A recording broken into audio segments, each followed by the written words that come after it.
A U.S. official tells CBS News the Israelis, quote, haven't come close to achieving their objective of destroying Hamas. And they criticized Israel's current strategy as, quote, a recipe for continuous war. These comments come a day after the Israeli military's top spokesperson said that Hamas cannot be destroyed and that Netanyahu's government must find an alternative to the militant group in Gaza. CBS News chief foreign affairs correspondent and Face the Nation moderator Margaret Brennan joins me now. Margaret, great to see you. Thanks for being here. So let's talk about Netanyahu. His top advisors met with Biden's top advisors, Jake Sullivan, of course, and Antony Blinken.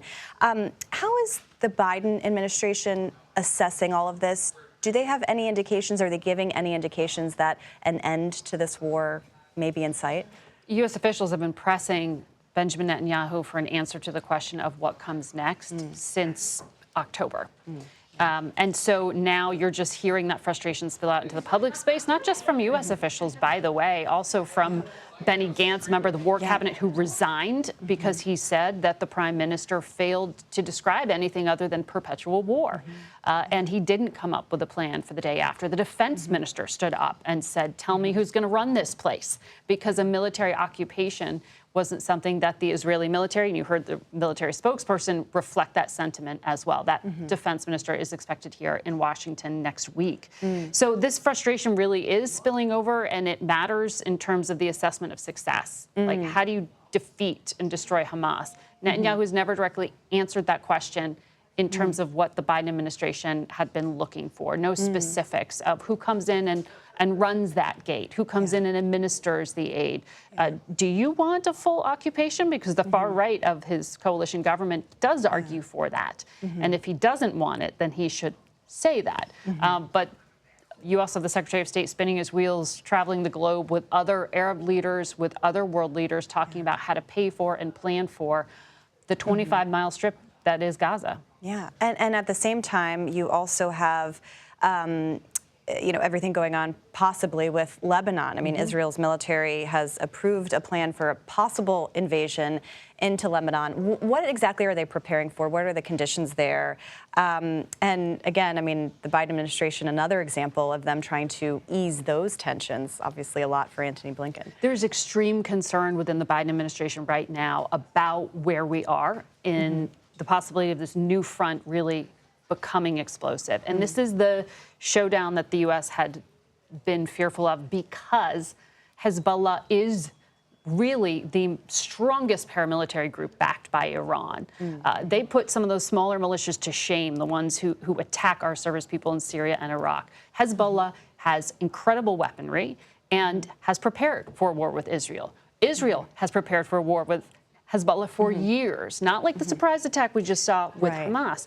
So the U.S. has been trying to slow roll this for some time. Back in October, President Biden did get Netanyahu to hold back on launching that front and launched his envoy, Amos Hochstein, to go try to do this diplomatic agreement, to establish a border, to establish a buffer zone. Because after October 7th, when the rocket attacks started picking up with Hezbollah, they basically cleared out southern Lebanon and northern Israel. People have been displaced. They've been able to go home. That's a political problem. And so the idea was, through a negotiation, you could carve out that buffer zone. But now those talks haven't achieved what the Israeli government had been looking for. And the Lebanese government's extremely weak. So it's the U.S. trying to be the midwife to find a way other than a full-on assault. And we have the defense minister coming here from Israel next week to meet at the Pentagon, and this is going to be a big part of that conversation. But Amos Hochstein, the envoy, flying back and forth, really trying to lower the tension and avoid this by brokering a deal. And the U.S. doesn't talk directly to Hezbollah. They have to talk through emissaries. This is complicated stuff. Right, exactly. You kind of need a map to figure out where everybody is location-wise. And obviously, Netanyahu is expected to come here next month. So a lot to look forward to there. I want to move over. And U.S. officials have said, don't come unless you have a plan for the day after. Exactly. And a lot of some Democrats saying that they're going to boycott it altogether. Obviously, a lot of politics for them there.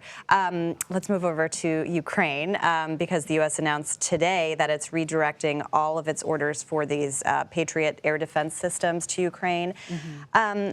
What kind of impact would this make in the war, if any? Well, you've had President Zelensky say he needs to be able to defend cities. He specifically wanted 7 Patriots.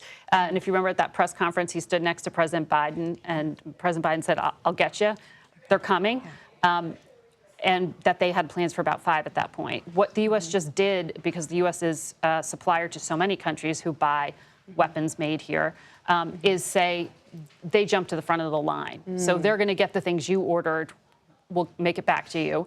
But it's the interceptors for these Patriots, which help knock down incoming, particularly in cities. Kharkiv right now is one of the places that they're most concerned about, but to put them in other areas as well, to defend, by the way, at times the civilian population, because Russia continues to target civilian areas.